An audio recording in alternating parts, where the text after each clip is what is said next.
Buenos días, Iglesia. Es un gusto poder saludarte esta mañana. Estamos juntos para buscar la presencia de Dios. Pero también te pido que si tú no has activado la campanita que está en el canal, lo hagas para que puedas compartir también todos los videos y pueda llegar el mensaje a más personas. Queremos ser una iglesia activa y de bendición. También te pido que si tienes alguna necesidad, es muy importante que la escribas en el chat justo ahora si tú gustas o durante la reunión para que se pueda orar por tu petición.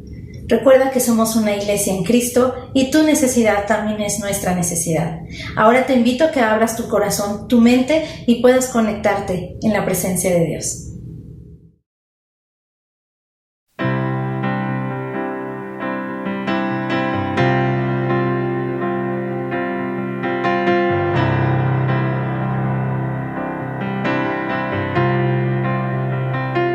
Corro a la fuente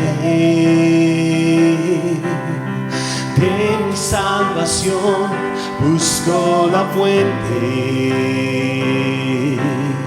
con todo mi corazón. Corro a la fuente de mi inspiración, busco la fuente. Oh Jesús, eres mi porción.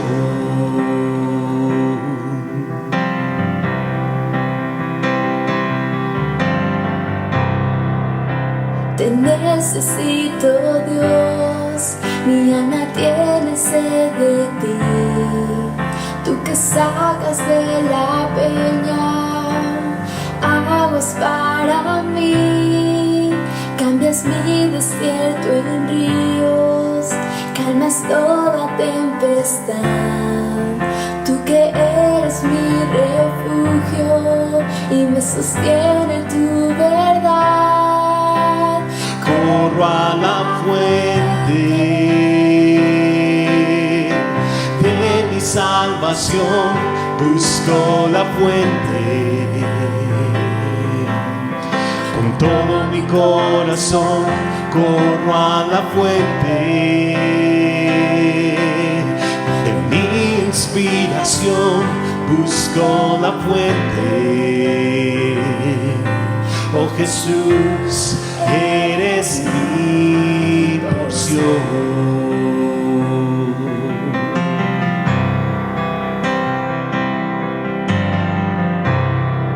Envías fuentes por arroyos, entre los montes fluirán.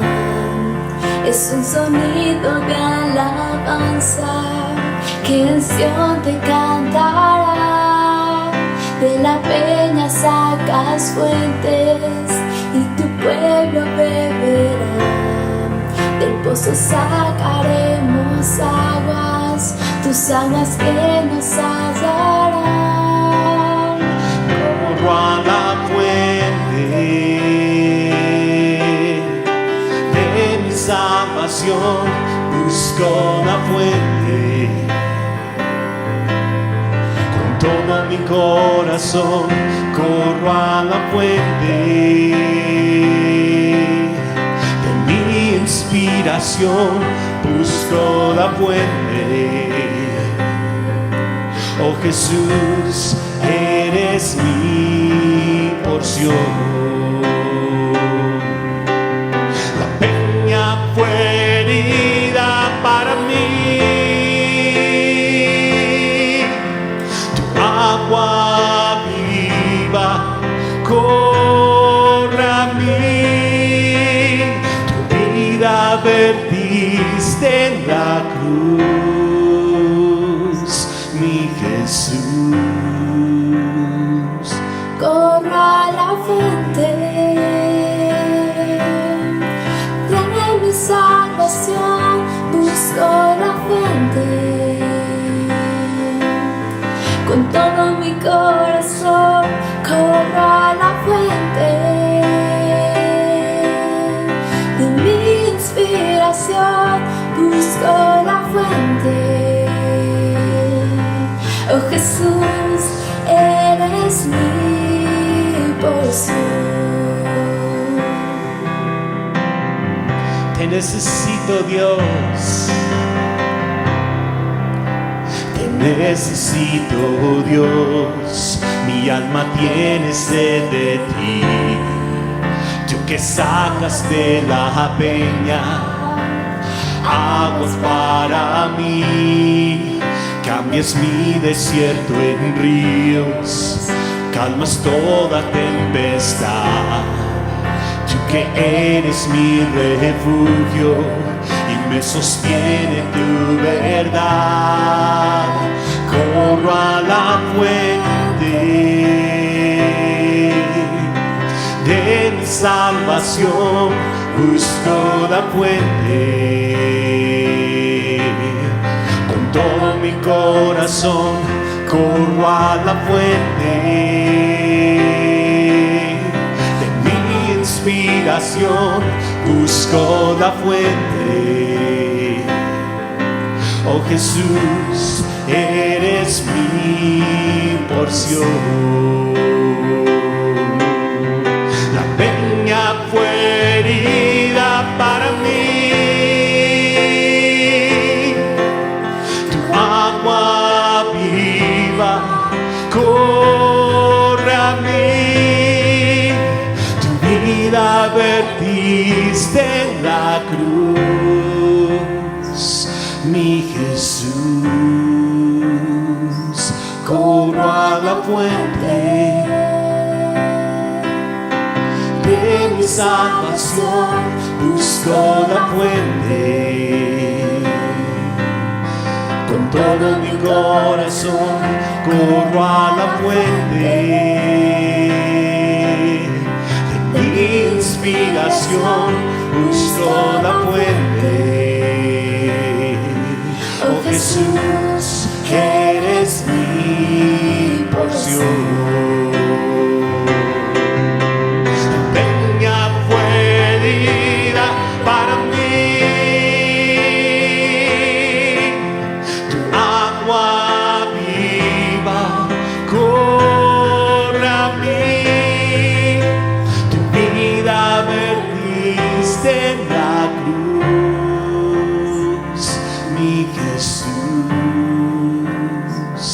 Corro a la fuente de mi salvación, busco la fuente. Con todo mi corazón corro a la fuente de mi inspiración, busco la fuente. Oh Jesús, eres mi porción. Oh Jesús, eres mi porción. Oh Jesús, eres mi porción.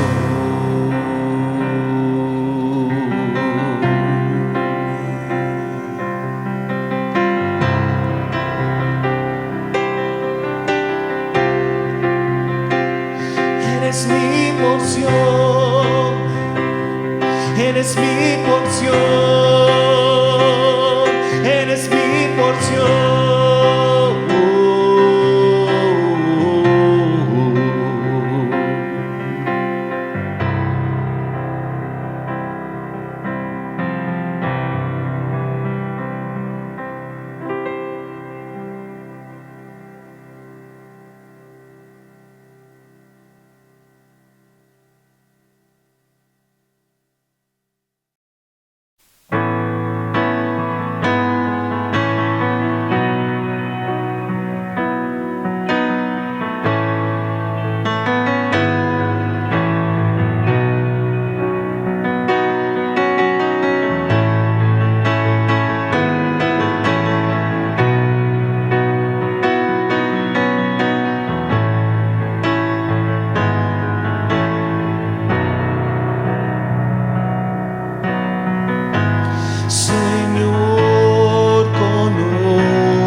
sé que me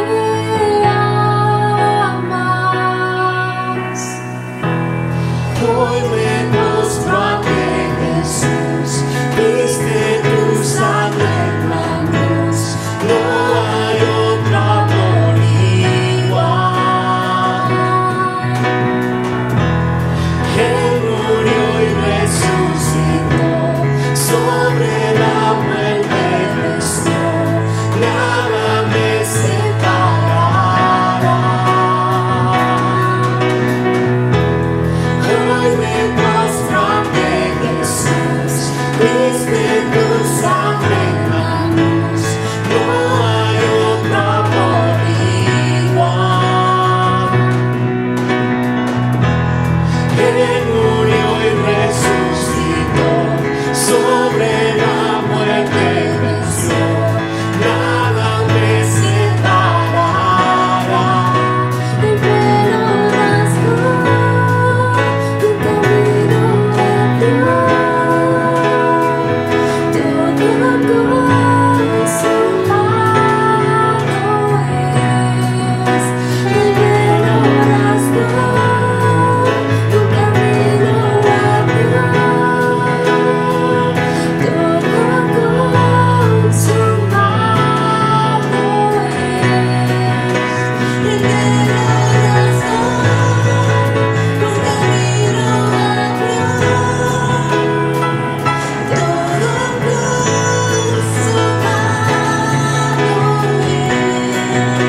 El pelo rasgó, un camino abrió, todo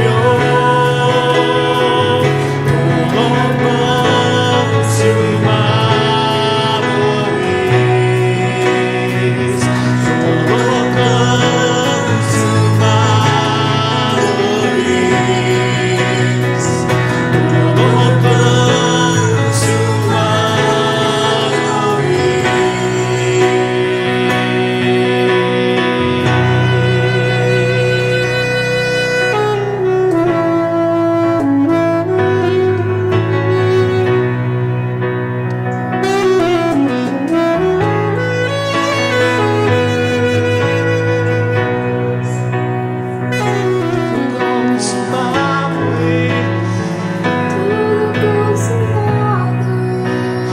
vida diste por mí.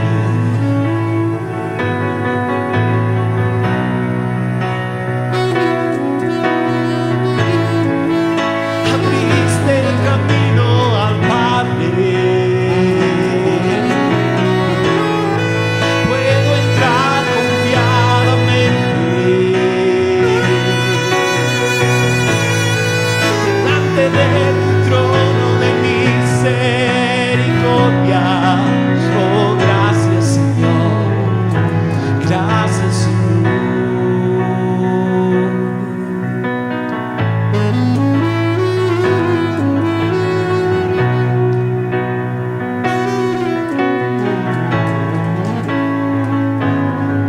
Te amamos.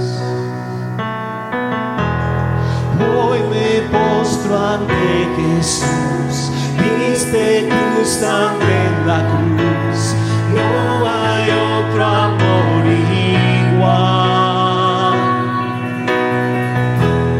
Él murió y resucitó, sobre la muerte venció, nada me separará.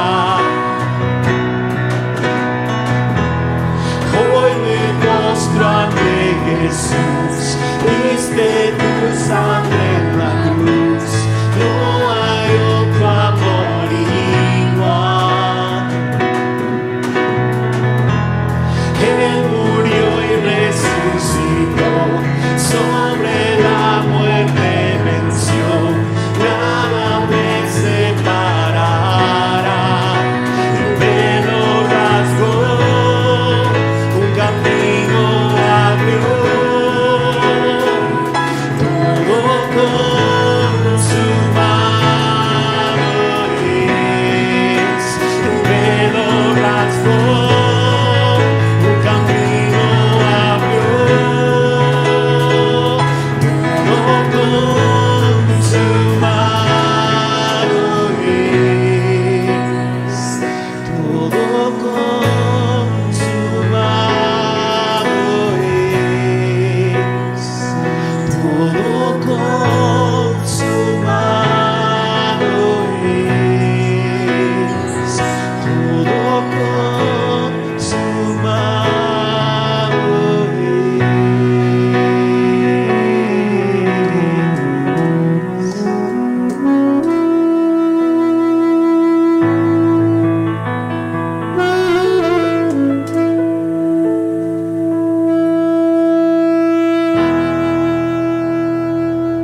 Qué refrescante es estar en la presencia de Dios y poder conectarnos con Él.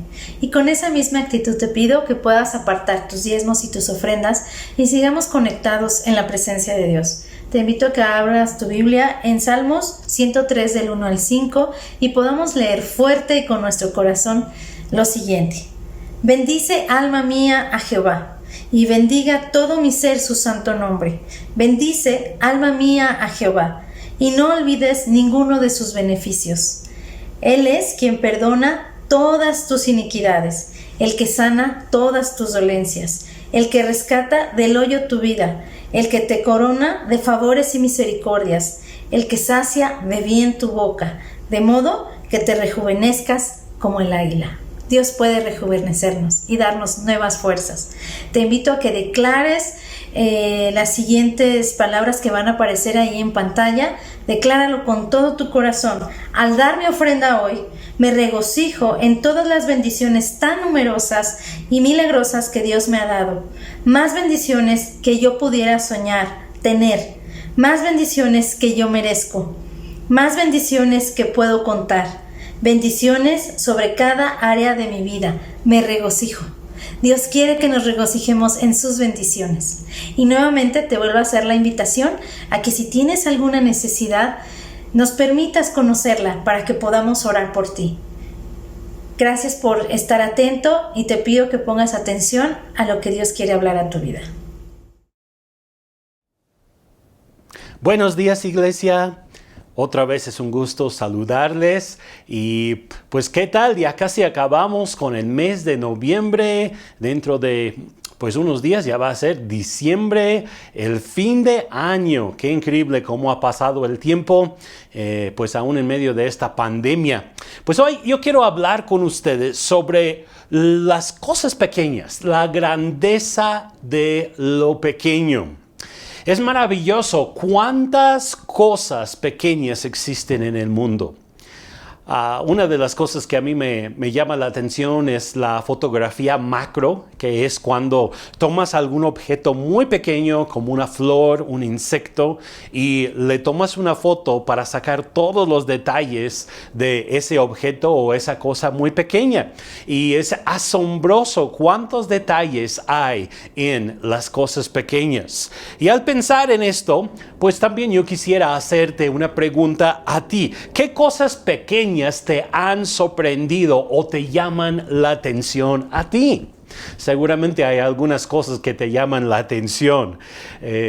Hay tantas cosas pequeñas desde pues las cositas quizá que nosotros a veces coleccionamos, cosas pequeñas que coleccionamos, o los circuitos, o los insectos, las flores, tantas cosas pequeñas que existen en el mundo. Y bueno, yo el otro día que estaba platicando con mi familia acerca de esto, una de las cosas pequeñas que yo encontré fue mi esposa. Ah, sí, una mujer chiquita, pero ¡ay, cuánto la quiero! Y pues a veces las sorpresas más grandes vienen en los paquetes más pequeños. Pues así es. Hay algunas cosas pequeñas también en el mundo que nos rodean que tienen gran importancia. Por ejemplo, los pequeños negocios dan empleo a la mayor parte de la gente. Se dice que hasta el 80 o más por ciento de las personas trabajan en negocios o empresas pequeñas. Los coches pequeños son más eficientes, gastan menos gasolina o dentro de poco menos electricidad, ¿verdad? Con los coches eléctricos, y también son mucho más fáciles de estacionar. Las casas pequeñas son más fáciles de limpiar, de organizar. Hay muchas personas que prefieren vivir en las pequeñas ciudades en vez de las ciudades grandes, como la Ciudad de México. Bueno, yo sé que hay para todos los gustos, ¿verdad? Hay mucha gente que le gusta vivir en lugares grandes también, pero hay muchas personas que les gusta vivir en ciudades más pequeñas. O este año, por ejemplo, un virus que es algo tan pequeño, pero ha detenido al mundo completo, ha causado que la gente no ha querido o no ha podido viajar como siempre viaja, ha causado daños en la economía, todo por causa de un pequeño virus o un pequeño cerillo. puede encender todo un bosque. Así que hay muchas cosas pequeñas que pueden causar un gran impacto. Pues la Biblia también habla un poco acerca de esto, de las cosas pequeñas pero sorprendentes. Quiero leerles de Proverbios 30, los versículos 24 a 28, donde nos dice de esta manera. Nos dice: hay 4 cosas sobre la tierra que son pequeñas, pero extraordinariamente sabias. Las hormigas no son fuertes, pero almacenan su alimento todo el verano. Los damanes, que son más o menos como conejos, no son poderosos, pero construyen su hogar entre las rocas. Las langostas no tienen rey, pero marchan en fila. Y las lagartijas, nos dice la Nueva Traducción Viviente, yo sé que la Reina Valera habla de las arañas, que son fáciles de atrapar, pero se encuentran hasta en los palacios reales. Las cosas pequeñas. Dios frecuentemente utiliza las cosas pequeñas para impactar de una forma muy grande. Y pues esto es excelente para nosotros, porque la mayoría de nosotros no nos consideramos grandes de ninguna manera. Nos consideramos pequeños aquí en la tierra, quizá de cierta forma insignificantes, pero fíjense que Dios puede ocuparte a ti, aunque no tengas gran importancia, aunque parezca que tu vida no es tan significante, pero de todas maneras Dios puede usarte para causar un impacto grande en este mundo para su reino. Así que, pues aunque seas pequeño, aunque no tengas gran importancia, Dios quiere usarte.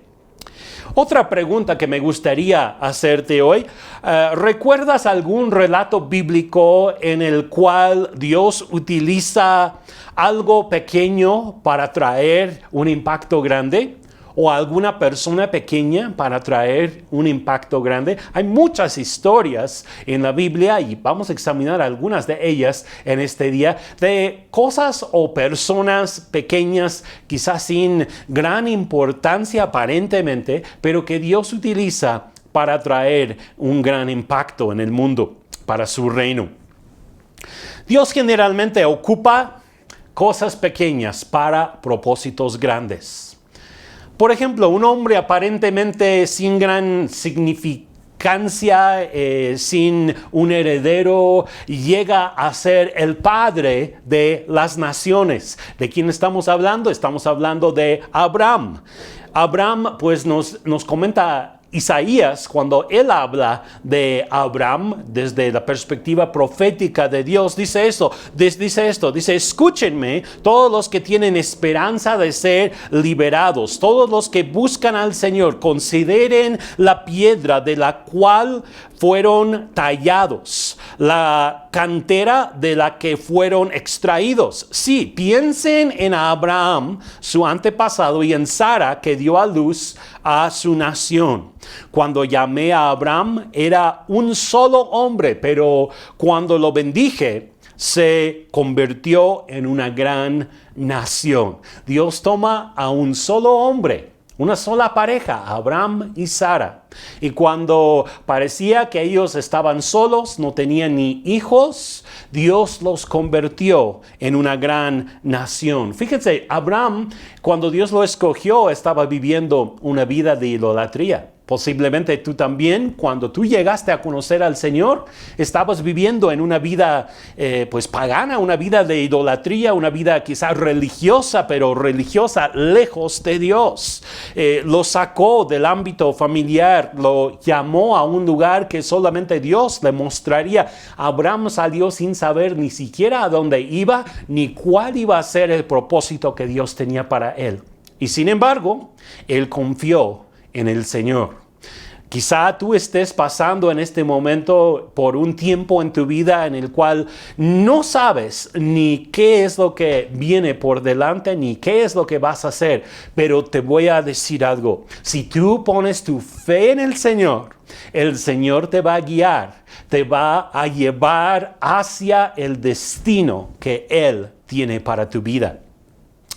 Le prometió que sería padre de naciones aun cuando no tenía un hijo. Fíjense cómo es Dios. Él da promesas de cosas grandes sin tener evidencias de que eso puede existir. Pero así es nuestro Dios. Llegó a ser conocido como el padre de la fe cuando él mismo tenía dudas. Acuérdense que cuando Dios le dijo que lo iba a convertir en padre de naciones, él se quedó con la duda, ¿cómo iba a hacer esto?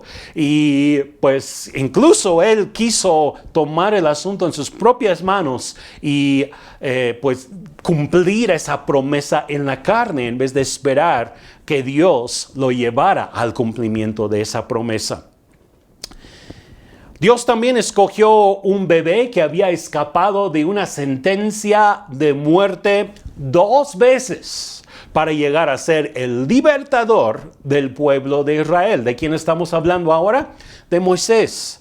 Cuando Dios tiene un plan, ni siquiera la muerte o amenazas de muerte pueden desviar su plan. Cuando Dios tiene un plan para alguien, no tenemos por qué preocuparnos. Ay, es que si sucede esto, si sucede lo otro. Como la semana pasada que estuvimos hablando acerca de David y cómo David llegó a la conclusión, quizá Saúl me va a matar. Pero si Dios le había prometido a David de que él iba a llegar a ser el próximo rey, ¿cómo? Si Dios le había dado esa promesa, por supuesto que se iba a cumplir. Pero él estaba preocupado de que lo pudieran matar. Y en el caso también de Moisés, pues 2 veces, yo dije que 2 veces se escapó de la muerte. La primera vez cuando vino el edicto del rey, el faraón, para matar a todos los niños pequeños, y él se escapó de ese edicto, pero también en el momento en que su madre lo puso en esa canastilla para meterlo al río, pues él estaba flotando entre los hipopótamos, entre los cocodrilos. Hace 2 años que estuvimos en África y estuvimos ahí junto al río Nilo, en otra parte, no en Egipto, sino todavía mucho antes de que llegue ahí a Egipto, ese río en África. Pero vimos cómo están los animales salvajes, unas bestias dentro de este río. Imagínate ahora poner a un bebé dentro de una canastilla ahí en el río. Pues Dios lo guardó 2 veces porque tenía un plan para convertirlo en el libertador de su pueblo. ¿Sabes qué? Yo creo que Dios también tiene un plan para tu vida. Y no tienes que temer lo que el enemigo quiere hacerte. Más bien deberías de temer a Dios, obedecer a Dios y buscar el cumplimiento de sus propósitos en tu vida. Porque Dios tiene planes para tu bien, no para tu mal, para darte un futuro y una esperanza. En medio de cualquier situación difícil, recuerda que sus promesas son verdaderas y fieles. Pues Moisés recibió lo mejor de 2 mundos, la crianza en sus primeros años de parte de su propia madre, y luego más adelante llegó a ser conocido como el hijo de la hija de Faraón y fue educado en la mejor educación, las mejores escuelas de Egipto.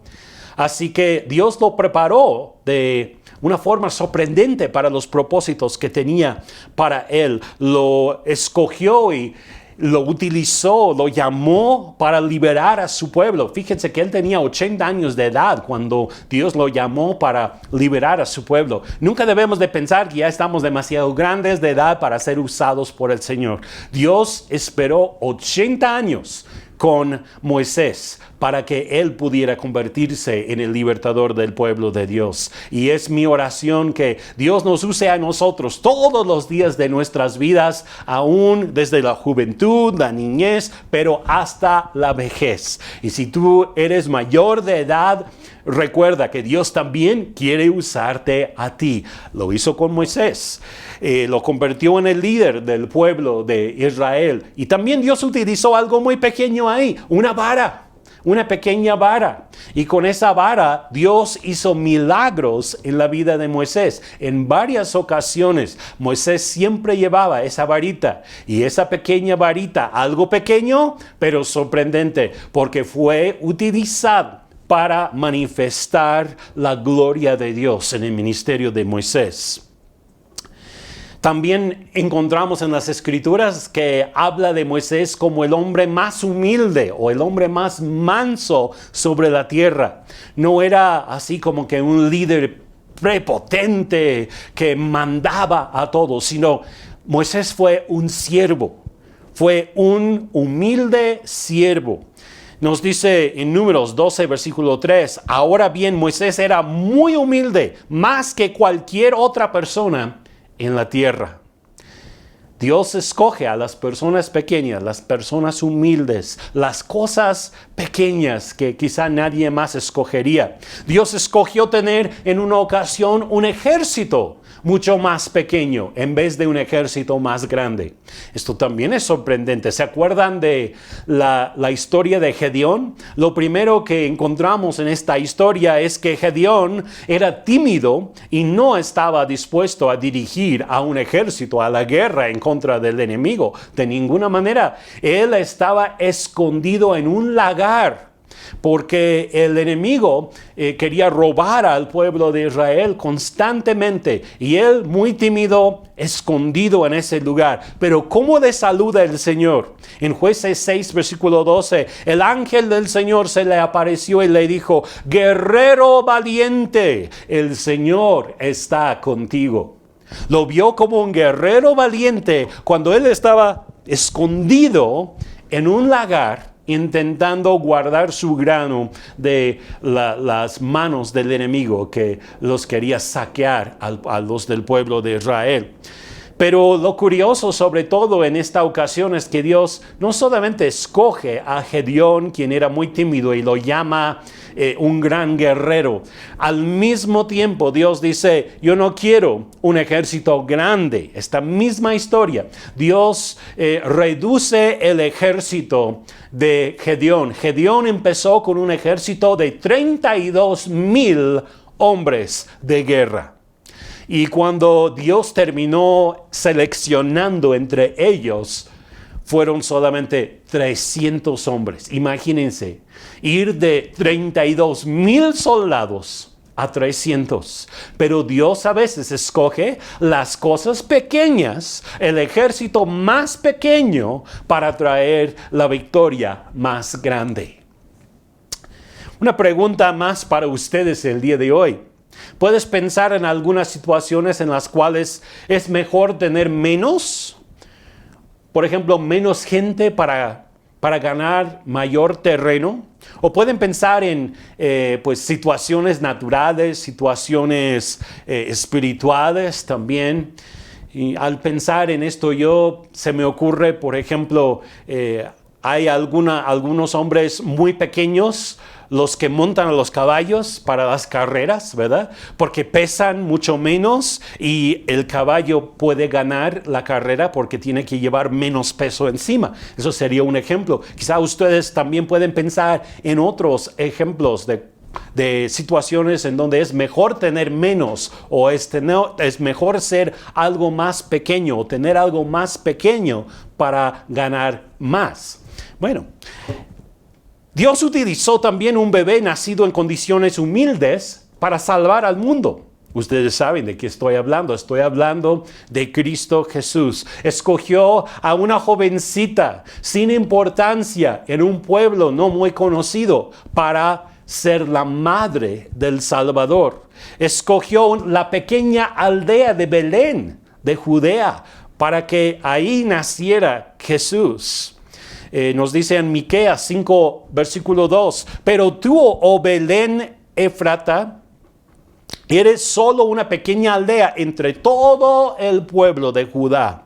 No obstante, en mi nombre saldrá de ti un gobernante para Israel cuyos orígenes vienen desde la eternidad.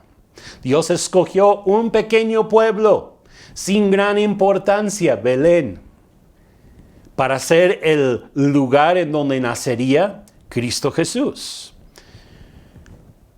Jesús nació en un pequeño establo, porque ni siquiera había lugar para sus padres en el mesón esa noche cuando Él nació. Dios ocupó una pequeña estrella para guiar a los hombres sabios, para que fueran a adorar a Jesús como el rey que había nacido en este mundo. Cómo Dios ocupa las cosas pequeñas. Jesús también escogió cosas pequeñas. Por ejemplo, Él escogió a un niño que llevaba de comer solamente 2 peces y 5 panes. Y utilizó la comida de ese niño para dar de comer a toda una gran multitud. Unos de los discípulos le dicen a Jesús: aquí hay un muchachito que tiene 5 panes de cebada y 2 pescados, pero ¿de qué sirven ante esta enorme multitud? ¿Alguna vez has sentido así que pues tú quieres disponer tu vida para ser útil delante del Señor, pero cuando tú ves la obra tan grande, tantas cosas que se tienen que hacer para traer a la gente a Cristo, uno puede decir: yo no soy grande, yo no tengo la capacidad de hacer esto, yo soy muy pequeño. Pero Jesús en esta ocasión ocupó un muchachito, un jovencito. El milagro vino por medio de lo que un muchachito tenía. Fíjense, él no estaba planeando ser usado por Jesús en un milagro en ese día. Simplemente él había ido por ahí. Seguramente su madre le había empacado su comidita, su lonche, sus panecillos, sus peces, su pescado. Y Jesús escogió utilizar esa pequeña comida para alimentar a una gran multitud. Aún los discípulos, quienes habían visto milagros de parte de Dios en la vida de Jesús, dudaban de la capacidad de Jesús en ese momento de ocupar tan poquita comida para dar de comer a toda la multitud. Pero con la bendición de Jesús, recuerde, aún las cosas pequeñas se multiplican y llegan a ser suficientes en las manos de Jesús. Y es por eso que es tan importante que tú y yo pongamos nuestras vidas en las manos de Jesucristo. Porque cuando nosotros lo hacemos, también Él puede usarnos. Sí, aún en medio de nuestro sentido de ser insignificantes, de ser pequeños, cuando nosotros nos disponemos, Jesús nos puede usar. Jesús escogió a un pequeño grupo de hombres para llevar el evangelio a todo el mundo. Eran originalmente solamente 12 personas, 12 hombres. Varios de ellos fueron hombres comunes, gente que no tenía gran educación, gente sin grandes cantidades de dinero, pero Jesús los escogió. Y cuando Jesús escoge a alguien, aunque ese alguien parezca ser una persona pequeña, una persona insignificante, alguien que nadie más escogería, esa persona puede hacer grandes cosas en el reino de Dios. Yo me puse a pensar un poquito y bueno, algunos de ustedes me conocen, quizá algunos de ustedes no. Pero yo de niño pues sufrí un poco en cuanto al área de, ¿qué diremos? Los juegos y los deportes cuando yo estaba en la primaria. Yo era como ese niño que siempre dejaban al último, ¿no? Cuando ya estaban escogiendo para hacer sus equipos, para jugar fútbol o para jugar béisbol, escogían uno de acá, uno así, y cada equipo escogía, y yo siempre estaba ahí hasta lo último, porque me veían a mí y decían, no queremos a nuestro equipo. Pues así es Jesús. Jesús escoge no a los que todos los demás escogen, sino escoge al que nadie más escogería y los ocupa en su reino para hacer cosas grandes para su gloria. Qué hermoso es que Dios escoge lo que nadie más escogería. Por ejemplo, está Simón, un pescador insignificante. Pero en el día de Pentecostés, ¿qué sucede? Él predica y 3,000 personas se convierten al Señor. Un pescador, un hombre insignificante, un hombre pequeño. Pero Dios lo utilizó. El Espíritu Santo lo tomó en ese día y él llegó a predicar y 3,000 personas se convirtieron. También podríamos pensar en el hecho de cuando los discípulos habían sido acusados por las autoridades, estaban encarcelados y después examinados.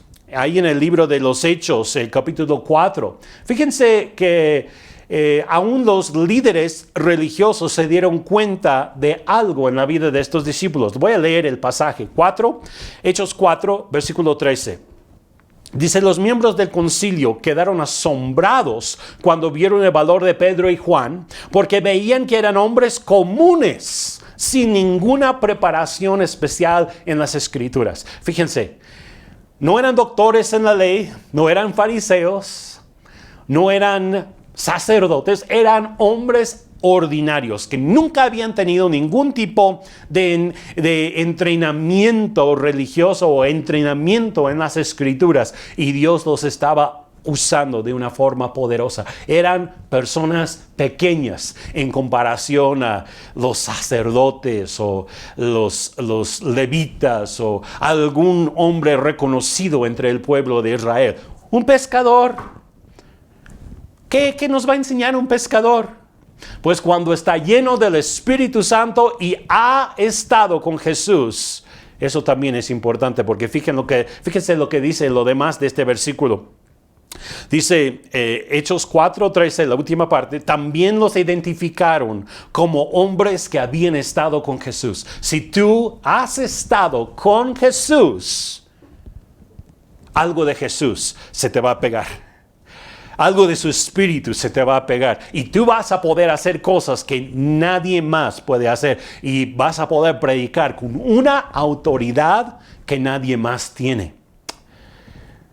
Jesús mismo se presenta en los grupos más pequeños. Fíjense que Él dice que donde hay 2 o 3 congregados en su nombre, ahí está Él en medio de ellos. No dice donde hay un estadio lleno de gente, gente emocionada y gente gritando, ahí aparece Jesús. No dice donde hay una iglesia de por lo menos 100 personas, ahí está Jesús.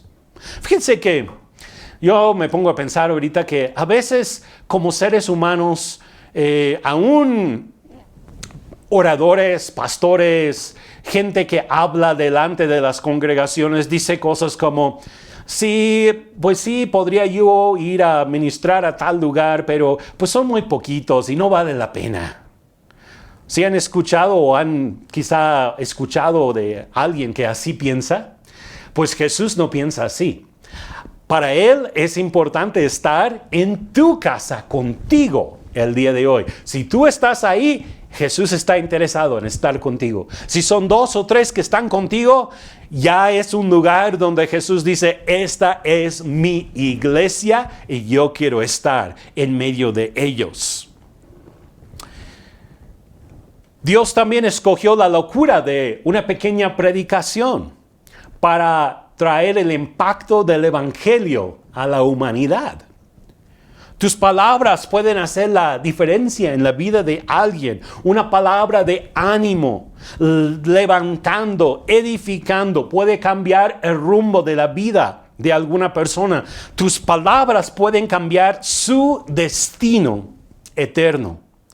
Así es, son tus palabras que pueden cambiar el destino de alguna persona. Entonces, qué importante es que nosotros guardemos nuestras palabras y que hablemos palabras que edifiquen, que prediquemos la palabra del evangelio, que traigamos buenas nuevas a la vida de las personas. Primera de Corintios 1:21 dice, ya que Dios en su sabiduría se aseguró de que el mundo nunca lo conociera por medio de la sabiduría humana, usó nuestra predicación ridícula para salvar a los que creen. Qué cosas, ¿verdad? Una predicación, dice Pablo, ridícula. Una locura. Una cosa que todos los demás podrían decir, esto ni tiene sentido, ni para qué. Pero Dios escogió la locura de la predicación para llegar a la vida de muchas personas. Dios también escoge utilizar pequeñas oraciones de fe para cambiar el rumbo de vidas, pueblos, incluso de naciones. Creo que a veces hemos llegado a pensar, o mucha gente ha llegado a pensar, la oración, ¿a poco vamos a orar? No, pues primero hay que hacer esto, lo otro. Quizá cuando alguien se enferma, ¿no? ¿Qué es lo primero que hacemos? No, vamos a buscar una medicina, vamos a buscar un mejoral, vamos a buscar antibióticos, vamos a buscar un doctor, vamos a buscar un hospital. ¿Saben qué debemos de buscar primero? Debemos de buscar a Dios primero. Y es algo que nosotros hacemos con frecuencia en la casa. Si es un dolor de cabeza, antes de tomar la pastilla, ¿qué hacemos? Oramos, buscamos a Dios, porque es importante que nosotros reconozcamos que Dios tiene el primer lugar en nuestras vidas. Y pues Dios escoge la locura de una pequeña oración de fe para traer salvación o para traer pues un cambio a una nación, a una ciudad, quizá a un grupo de personas o quizá a tu propia familia. Dios puede usar la oración para cambiar el rumbo de tu vida, de tu familia, de tus hijos. No debemos de dejar la oración como que al último, como que, bueno, si todo lo demás falla, pues ya que vamos a orar. No, tiene que ser lo primero que nosotros hagamos, que busquemos a Dios en oración. Nos dice en Santiago capítulo 5 versículo 15, una oración ofrecida con fe sanará al enfermo y el Señor hará que se recupere y si ha cometido pecados será perdonado. Es la oración de fe. Es una locura, ¿verdad? Es algo muy pequeño, algo que uno diría, ¿y eso? Yo he escuchado testimonios de gente que ha orado por alguna necesidad de alguna persona sin sentir una gran unción de parte del Señor, sin sentir que realmente iba a ocurrir algo. Simplemente hace una sencilla oración por la persona y al rato sucede algo grande en la vida de esa persona. ¿Saben qué? Nuestro Dios es un Dios que contesta nuestras oraciones. Así que nunca debemos subestimar el poder de la oración.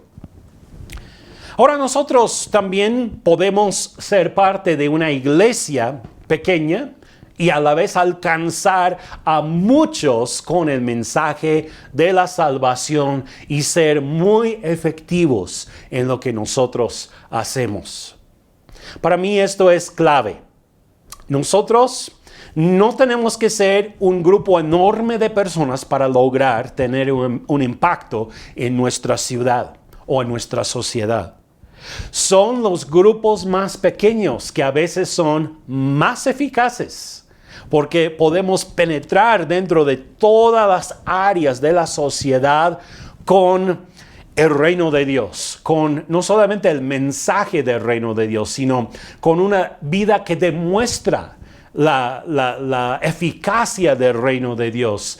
Una vida que es como un canal que permite el fluir del poder de Dios en la vida de las personas. Fíjense que ser pequeños tiene una ventaja. Ustedes se acordarán del pastor Mark Simpson y él cuenta el testimonio de un evangelista quien había ganado a 180 musulmanes para Cristo. ¿Y saben cómo? Uno a la vez. Había ganado 180, uno a la vez. ¿Por qué? Porque los musulmanes pues no van a reuniones grandes de las iglesias, pero este hombre cristiano, este evangelista, ganó a 180 de ellos, uno por uno. También la iglesia en la China ha tenido que trabajar a escondidas. La mayoría de los chinos cristianos no se reúnen en edificios grandes, sino en pequeños departamentos, pequeños cuartos. A veces incluso tienen que poner un tipo de aislamiento para el sonido dentro de los lugares en donde ellos tienen sus reuniones, como si fuera un estudio de grabación, porque no quieren que nadie de afuera escuche que ellos están ahí adentro orando o adorando al Señor o predicando la palabra de Dios. No se congregan en edificios grandes, sino a escondidas en cuartos pequeños, departamentos pequeños. Y la estrategia de muchas de estas iglesias ha sido de ganar de 4 en 4. 4 personas se reúnen y luego cada uno de ellos gana a 4 personas más para Cristo. Y de esta manera la iglesia en la China ha llegado a ser más de 1,000 millones de personas en toda la China, cristianos que están sirviendo al Señor de esa manera. Una iglesia muy pequeña, 4 personas en un pequeño departamento. El libro de los Hechos también nos muestra que hubo muchas iglesias pequeñas que se reunían no en edificios, sino en casas particulares. Tenían reuniones muchas veces pequeñas dentro de estas ciudades.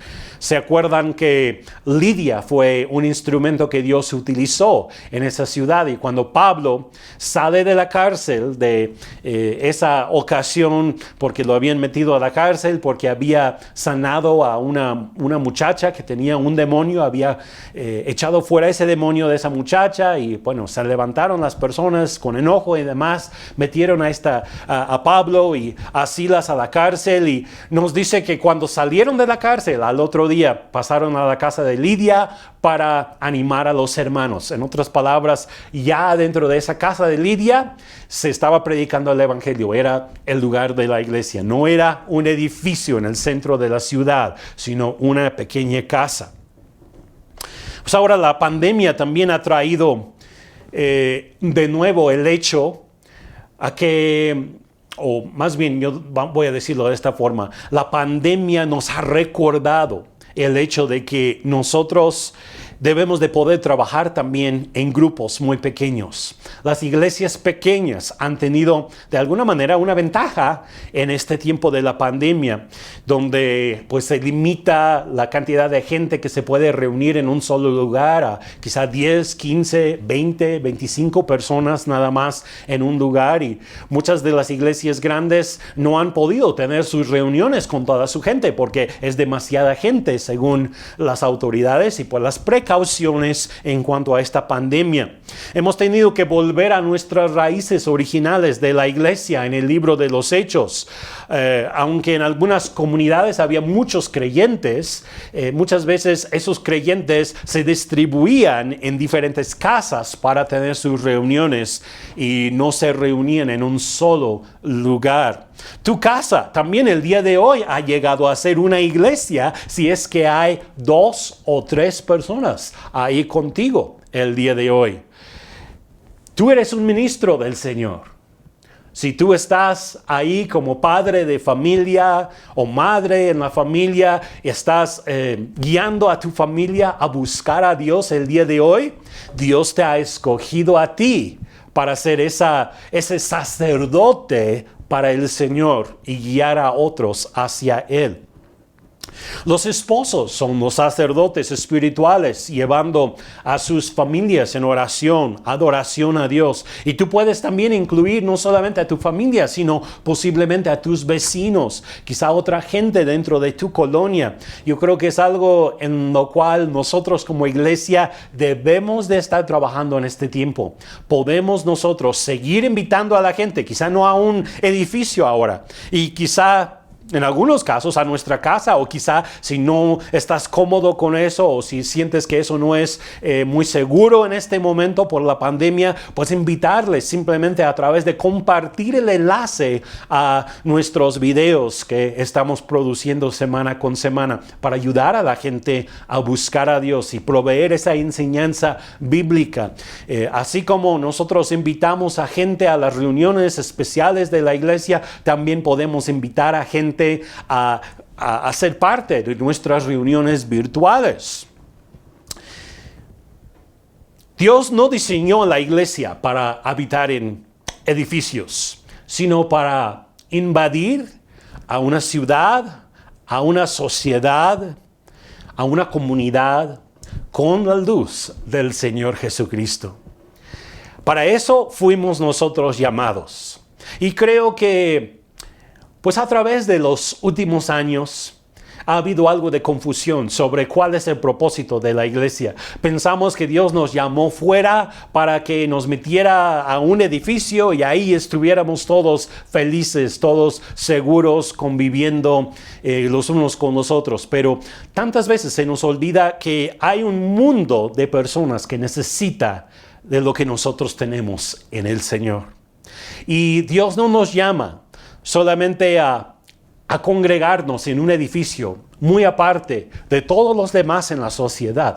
No, nos manda a penetrar la sociedad, a estar en nuestros lugares de trabajo, evidenciando el reino de Dios, trayendo la fragancia de Cristo a todo lugar donde nosotros vayamos, sea en nuestro trabajo o al ir de compras o al andar en la calle o al convivir con diferentes personas con quienes tenemos contacto todos los días. Es el propósito de Dios, no hacernos ermitaños o monjes en un monasterio fuera de la sociedad. Fíjense que eso pasó en la historia de la iglesia.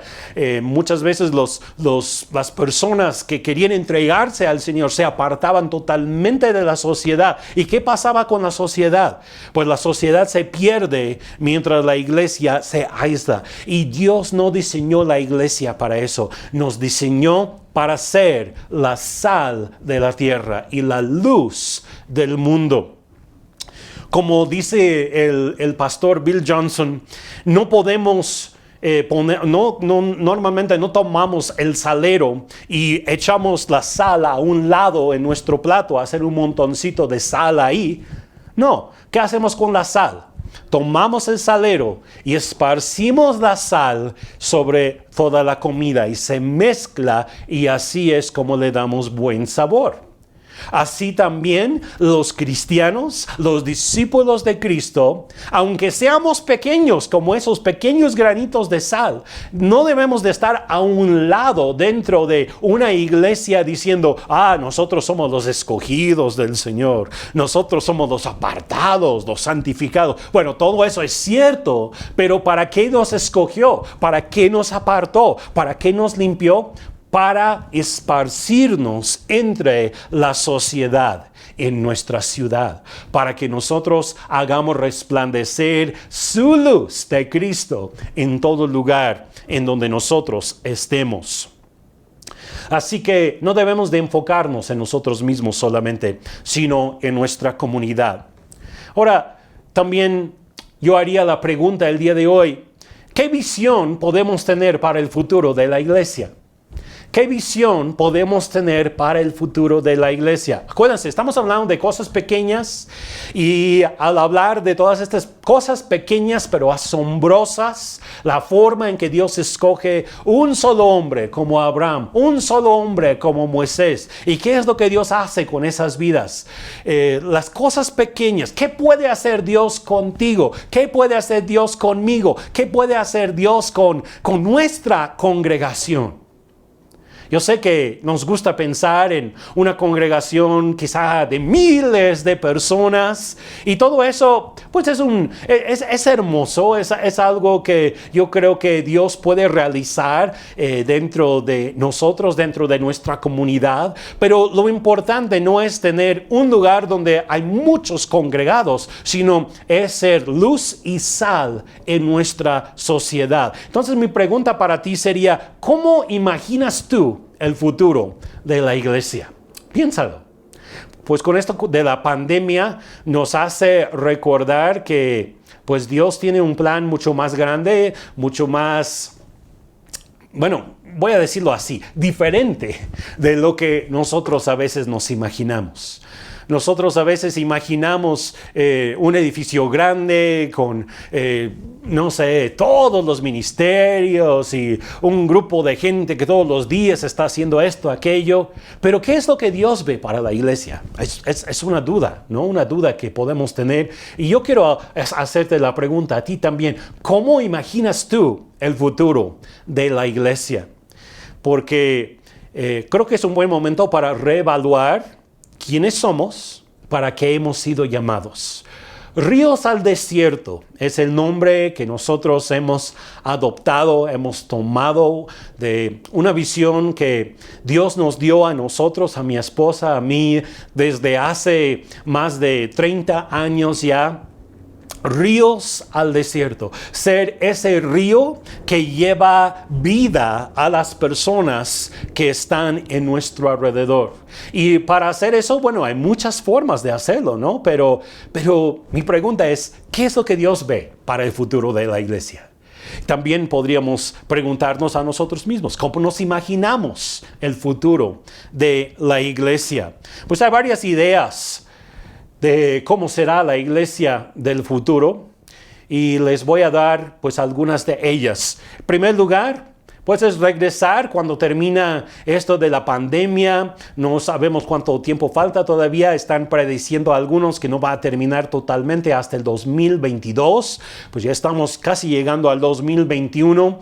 Ya hay esperanzas de una vacuna, pero para que una vacuna efectiva y segura llegue a toda la población para acabar con este virus, pues sí es un gran reto. No es algo que se va a dar de la noche a la mañana, aún teniendo la vacuna. Pero cuando termine todo, ¿cómo va a ser la iglesia? Pues hay algunos que dicen, pues cuando termina la pandemia vamos a continuar haciendo lo mismo que siempre hemos hecho. Vamos a volver al mismo tipo de reuniones en el mismo edificio y pues vamos a seguir adelante haciendo lo mismo hasta que Cristo venga. Bueno, es una opción, ¿verdad? También hay algunos que piensan, pues va a haber un gran avivamiento. Yo creo que, yo soy de los que piensan que va a venir un gran avivamiento en este próximo tiempo. Pero algunos creen que, pues es para llenar edificios más grandes y que ya van a tener que tirar los edificios de las iglesias que hemos tenido hasta ahora y necesitamos algo más grande, un terreno más grande, un edificio mucho más grande. Pues es una visión del futuro que algunos tienen.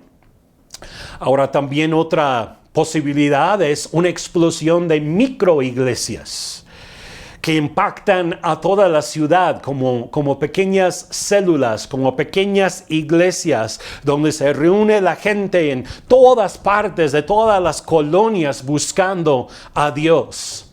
Pues es también una posibilidad.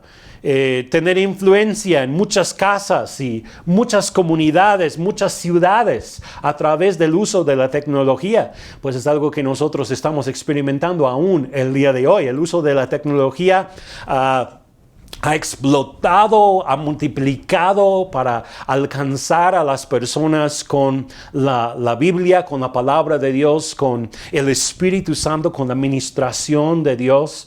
Y yo estoy seguro que esto también pues se va a seguir dando y va a seguir creciendo. Tiempos de avivamiento, tiempos de visitación, posiblemente sea un avivamiento con una fachada distinta a los avivamientos pasados. Los avivamientos pasados, pues pensamos en reuniones de avivamiento, pensamos por ejemplo en las reuniones que se han hecho en carpas grandes donde cada noche va la gente, se reúne ahí 1,000 personas, 1,500 personas. Pero quizá el próximo avivamiento sea muy distinto. Quizá sea un avivamiento que se da en miles de casas alrededor de la ciudad. Quizás sea un avivamiento en el cual el Espíritu Santo se derrama no solamente sobre un evangelista, sino sobre miles de evangelistas quienes están predicando a grupos pequeños. ¿Cómo ves?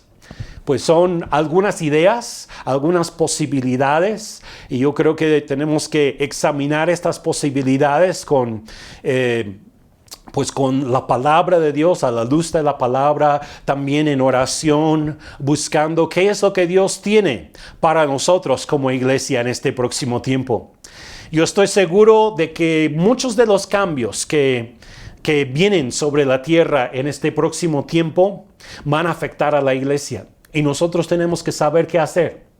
Si vamos a regresar a todo como era antes y seguir con lo mismo, obteniendo quizá los mismos resultados o ojalá mejores resultados, o si es tiempo de transformación, si es tiempo de ver la iglesia a través de el libro de los Hechos, quizá de una forma distinta a la iglesia que hemos experimentado hasta el día de hoy, porque muchas cosas están cambiando aquí en la tierra y tenemos que estar listos para el viento del Espíritu Santo, hacia dónde está soplando, porque Él puede usar las cosas pequeñas. Él puede usar una iglesia de 10,000 personas, pero también puede ocupar una pequeña iglesia de 10 personas que se reúnen en una casa, o de 50 pequeñas células donde hay 10 personas en cada casa. Imagínense qué es lo que Dios puede hacer en este próximo tiempo. Pues es hermoso pensar en todo, pero hoy quiero concluir con esto. ¿Qué puedo hacer yo, una sola persona, quizás sin grandes talentos, ni dones, ni educación, ni llamado? ¿Qué puedo hacer yo? Lo primero que podemos hacer es orar. Jamás subestimes el poder de la oración, la intercesión. La oración de fe puede mucho, dice Santiago. La oración más eficaz viene por medio de personas que conocen a su Dios en intimidad, porque pueden discernir su voluntad. La oración de fe puede mover montañas, romper fortalezas, derribar a los gigantes. En la guerra espiritual, a veces solo se requiere de un pequeño David para traer una gran victoria para toda una nación. Segundo lugar, ¿qué puedes hacer? Procurar conocer a tu Dios. La Biblia dice en Daniel 11:32, mas el pueblo que conoce a su Dios se esforzará y actuará. Tener esa relación continua, íntima con el Señor. Cuanto más le conocemos, cuanto más eficaces vamos a ser en sus manos. Y tercero, llevar contigo la presencia de Dios y la influencia del reino de Dios a tu familia, a tu trabajo, a los lugares que tú frecuentas. Tú eres como una pequeña semilla de mostaza. Donde quiera que vayas, estás tirando semillas. Pequeñas, sí. Pero esas pequeñas semillas, dice Jesús, crecen y llegan a ser una de las plantas más grandes del huerto. Tú tienes en tu poder la semilla de la palabra y la presencia de Dios. Así que tú puedes llevar su presencia siendo embajador del reino de Dios donde quiera que tú vayas. Dios frecuentemente utiliza las cosas pequeñas y las personas aparentemente no tan grandes ni tan importantes para traer un gran impacto al mundo. ¿Serás tú una de esas personas? ¿Una de esas personas pequeñas, pero con un gran impacto? Yo quiero invitarte en este momento a que puedas inclinar tu rostro un momento y vamos a orar. Padre, yo te doy tantas gracias porque tú escoges lo que nadie más escogería. Nos has escogido a nosotros. Es prueba de este hecho. Y quiero pedirte que pongas fe en nuestros corazones para ser útiles en tu reino. Aun cuando quizá nos hemos considerado pequeños, sin la gran capacidad que se necesita quizá para liderar a una gran cantidad de personas o para hacer un gran impacto. Pero, Señor, tú eres experto en tomar las cosas pequeñas, tomar a las personas sin importancia y usarlas para grandeza. Te pido, Señor, que nos des tu corazón, tu perspectiva, para que nosotros nos veamos a nosotros mismos como tú nos ves. También ponemos delante de ti a toda nuestra congregación de Ríos al Desierto. Padre, te pido que tú uses esta congregación de forma grande en la ciudad de Tulancingo.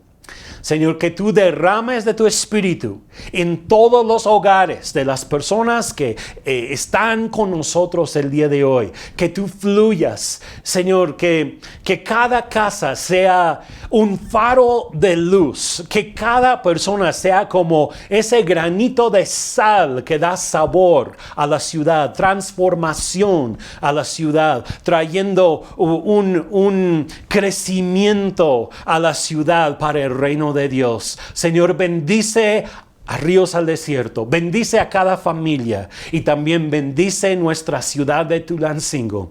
En el nombre de Jesús. Amén. Pues así estamos concluyendo en este momento.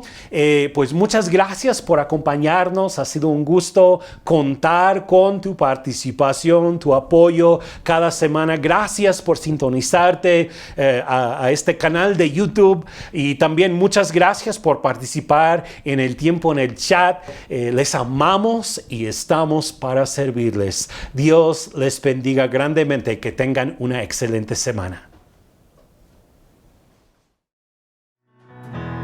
Hoy me mostraré Jesús, viste tu sangre en la cruz, no hay otro amor igual. Él murió y resucitó, sobre la muerte venció, nada me separará.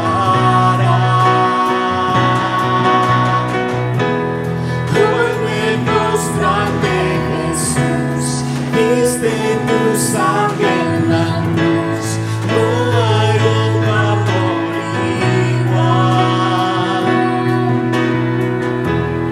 Él murió y resucitó, sobre la muerte venció, nada me